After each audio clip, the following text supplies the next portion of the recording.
Hello दोस्तों, नमस्कार। एक बार फिर से हम आप लोगों का इस यूट्यूब चैनल पर स्वागत करते हैं। मित्रों, आज का जो हमारा ये टॉपिक होगा, आज का जो वीडियो हमारा कंसंट्रेट होगा, वो बेसिकली ये इस पे कंसंट्रेट होगा कि रिसर्च सिनॉप्सिस किस तरीके से बनाया जाता है। क्या मित्रों, रिसर्च सिनॉप्सिस किस तरीके से बनाया जाता है, इसके बारे में आज हम लोग यहाँ पे ध्यान से सुनने और जानने वाले हैं। ठीक है मित्रों, तो रिसर्च सिनॉप्सिस के लिए ये कब इम्प्लीमेंट किया जाता है, इसको आप सबसे पहले जानिए कि जब हम पीएचडी का इंटरव्यू देने जाते हैं तो उस समय ये रिसर्च सिनॉप्सिस लागू होता है और रिसर्च सिनॉप्सिस के द्वारा ही आपका वहाँ पे एडमिशन इनरोलमेंट होने के लिए चयन किया जाता है। ठीक है, तो और साथ ही साथ जब आप पीएचडी में इनरोलमेंट ले लेते हैं उसके बाद भी आपको एक रिसर्च सिनॉप्सिस की आवश्यकता पड़ती है। कब पड़ती है? जब आपका कोर्स वर्क 6 महीने का कोर्स वर्क कंप्लीट हो जाता है तो वहाँ पे हमें रिसर्च सिनॉप्सिस की आवश्यकता होती है। और रिसर्च सिनॉप्सिस के अंतर्गत आपका जो समस्या कथन होता है उसका चयन किया जाता है। वहाँ पे बहुत सारे विद्वान वहाँ पे बैठे होते हैं, जो प्रोफेसर पद पे होते हैं, वो आपकी आरडीसी होती है। वहाँ पे आरडीसी होने के अंतर्गत आप कौन से टॉपिक को सिलेक्ट किए हैं, कौन से टॉपिक पे आपको रिसर्च करना है, वो टॉपिक आप इसी रिसर्च सिनॉप्सिस के माध्यम से वहाँ पे लेके जाएंगे और रिसर्च सिनॉप्सिस को देख करके वहाँ पे जितने भी पैनल के मेंबर्स होंगे वो सारा आपके रिसर्च सिनॉप्सिस का ऑब्जर्वेशन करेंगे और देखेंगे कि क्या आपका कंटेंट यूनिक है या नहीं है। यानी कंटेंट का मतलब है कि जो आपने समस्या यानी प्रॉब्लम बनाया हुआ है वो यूनिक है या नहीं यूनिक है। जब तक आपका कंटेंट यूनिक नहीं होगा तब तक आरडीसी उसे पास नहीं करेगा, यानी पैनल के जो मेंबर्स होंगे वो पास नहीं करेंगे। फिर आपको दोबारा आपको सर्च करना पड़ेगा, फिर से एक आपको शोध समस्या तैयार करना पड़ेगा, उसके बाद फिर से आपकी आरडीसी की डेट रखी जाएगी, फिर आपकी आरडीसी कंप्लीट की जाएगी। ठीक है, यानी कहने का तात्पर्य यह है कि जब तक आपका रिसर्च समस्या या रिसर्च प्रॉब्लम आपका यूनिक नहीं होता, अद्वितीय नहीं होता, तब तक उसको फाइनलाइज नहीं किया जाता है। तो ये तो हुआ कि रिसर्च सिनॉप्सिस कहाँ पे लागू किया जाएगा और क्यों लागू किया जाएगा। ठीक है, अब हम यहाँ पे बात करते हैं कि रिसर्च सिनॉप्सिस के अंतर्गत चीज़ें किस क्रम में हम लोग व्यवस्थित करते हैं। तो उसको स्टेप बाय स्टेप आप लोग कॉपी पेन भी लेकर के नोट कर सकते हैं, किस तरीके से हम स्टेप बाय स्टेप बातों को पूर्ण करते हैं। तो सबसे पहला यहाँ पे बात आता है मित्रों कि आप जो है एक शोध समस्या तैयार करते हैं और शोध समस्या तैयार करने के बाद उसमें उसकी एक प्रस्तावना लिखते हैं, भूमिका लिखते हैं, इंट्रोडक्शन लिखते हैं। ठीक है, उस शोध समस्या के संबंधित। ठीक है, क्या मित्रों लिखते हैं? एक प्रस्तावना लिखते हैं। प्रस्तावना लिखने के बाद आप लोग जो है वहाँ से आप चलते हैं तो एक शोध समस्या जो आप अपने दिमाग में क्रिएट किए रहते हैं उस शोध समस्या को दूसरे स्टेप में लिखते हैं। फिर शोध समस्या के अंतर्गत जितने भी वेरिएबल यानी चर आपको दिखाई देते हैं उन चरों को आप बढ़िया से क्लियर कट में लिख लेते हैं और साथ ही साथ उनका परिभाषीकरण कर लेते हैं। ठीक है, ये दूसरा स्टेप हो गया।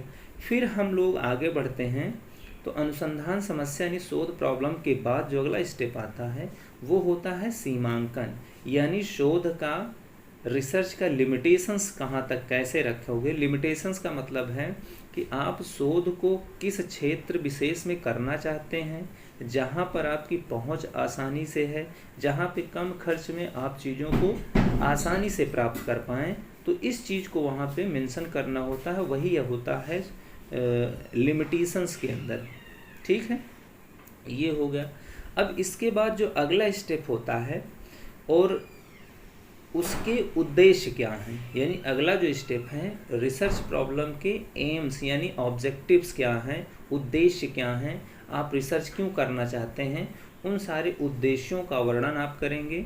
उद्देश्यों का वर्णन बहुत स्पष्ट और क्लियर रूप से आपको करना पड़ेगा। ठीक है, उसके बाद जो अगला स्टेप है उद्देश्य लिखने के बाद हम लोग परिकल्पनाओं का निर्माण करते हैं। परिकल्पना का निर्माण मतलब हाइपोथेसिस की फॉर्मेशन करते हैं हम लोग। हाइपोथेसिस क्या होता है? हाइपोथेसिस बेसिकली कुछ नहीं होता है, ये एक टेंटेटिव सोल्यूशन होता है। Hypothesis is nothing but it is a tentative solution of the given problems. यानी आपके पास जो समस्या आपने बनाया है उसका अनंतरिम रूप से एक समाधान, एक रोड मैप होता है, इस तरीके से कह सकते हैं, वो हम लोग फॉर्म करते हैं। हाइपोथेसिस दो प्रकार की होती हैं बेसिकली, एक रिसर्च हाइपोथेसिस होता है, एक नल हाइपोथेसिस, जो हम लोग शोध में सबसे ज़्यादा इस्तेमाल करते हैं। तो सबसे पहले आप जो फॉर्म करते हैं वो रिसर्च हाइपोथेसिस का निर्माण करते हैं। किसका मित्रों? Research hypothesis. उसके बाद हम लोग नल हाइपोथेसिस यानी शून्य परिकल्पना का निर्माण करते हैं। और हम टेस्टिंग किसका करते हैं? नल हाइपोथेसिस की हम लोग टेस्टिंग कर लेते हैं, और वो अपना टेस्ट करने के बाद देख लेते हैं कि नल हाइपोथेसिस ट्रू है या फॉल्स है। तो जब नल हाइपोथेसिस ट्रू हो जाता है तो हम जो शोध परिकल्पना को हम लोग अल्टरनेटिव हाइपोथेसिस भी बोलते हैं, तो उसको हम लोग रिजेक्ट कर लेते हैं, ठीक है। और जब हमारा नल हाइपोथेसिस स्वीकार कर लिया जाता है यानी एक्सेप्ट कर लिया जाता है, तो अल्टरनेटिव हाइपोथेसिस को रिजेक्ट कर दिया जाता है। तो वो टेस्टिंग का क्राइटेरिया है, वो बात की बात है। तो उसके बाद जब हाइपोथेसिस का निर्माण हो जाता है तो फिर हम लोग अगले स्टेप में बढ़ते हैं, और अगले स्टेप में हम लोग ये काम करते हैं कि एक रिसर्च डिज़ाइन तैयार करते हैं, ठीक है। रिसर्च डिज़ाइन के अंतर्गत मतलब शोध डाटा कलेक्शन करने के लिए हम कौन से उपकरण का इस्तेमाल करेंगे। भाई हमको एनालिसिस करने के लिए अब डाटा चाहिए, तो डाटा को हम कहाँ से लाएंगे उसको मेंशन करना होगा कि हम इस माध्यम से, इस उपकरण से हम लोग डाटा का कलेक्शन कर लेंगे, ठीक है। डाटा कलेक्शन करने के लिए आपको उपकरण लिखना होगा, और उसमें आपको कौन से प्रतिदर्श लगाएंगे, सैम्पलिंग कैसे करेंगे, सैम्पलिंग का प्रोसेस कौन सा होगा, तो सैम्पलिंग का प्रोसेस आप लिखेंगे वहाँ पे, ठीक है। प्रतिदर्श का चयन किस तरीके से किया जाएगा वो आप चीज़ मेंशन करेंगे। फिर अगला जो बिंदु होता है आपका, उसके बाद जो है प्रदत्त का संकलन करने के बाद यानी डाटा संग्रहण करने की क्या विधियां होंगी, कैसे किया जाएगा, इसके बारे में आप लोग मेंशन करेंगे। फिर उसके बाद हम लोग क्या करेंगे, डाटा कलेक्ट करने के बाद डाटा एनालिसिस करेंगे, यानी सांख्यिकीय विश्लेषण का इस्तेमाल करेंगे। सांख्यिकीय विश्लेषण का इस्तेमाल करने के लिए हम लोग जैसे टी टेस्ट हो गया, एफ टेस्ट हो गया, एनोवा टेस्ट हो गया, काई स्क्वायर टेस्ट हो गया, यू टेस्ट हो गया, साइन टेस्ट हो गया, यानी पैरामीट्रिक या नॉन पैरामीट्रिक टेस्ट का हम लोग इस्तेमाल करते हैं, और उसके द्वारा जो है हम लोग रिसर्च के जो फाइंडिंग्स हैं उसको प्राप्त करने का प्रयास करते हैं। तो ये था आपका अगला स्टेप जो है डाटा इंटरप्रिटेशन या डाटा एनालिसिस करना।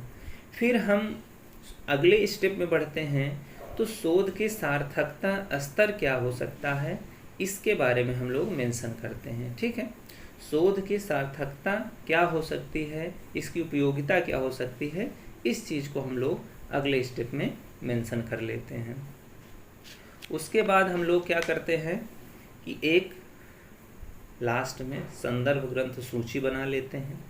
संदर्भ ग्रंथ सूची बनाने के बाद ये हमारा प्रोसेस कंप्लीट हो जाता है। लेकिन इन सारे प्रोसेस को करने के लिए बहुत ही क्लियर मस्तिष्क का इस्तेमाल करना होता है, यानी इसमें ऐसा कोई बिंदु आप नहीं, जैसे सारे स्टेप को क्रमवाइज तो लिखेंगे लेकिन हर एक स्टेप को आपको बिल्कुल श्योर होकर के, क्लियर होकर के आपको तभी प्रस्तुत करना है, अदरवाइज़ वो जो है रिजेक्ट ही कर दिया जाएगा।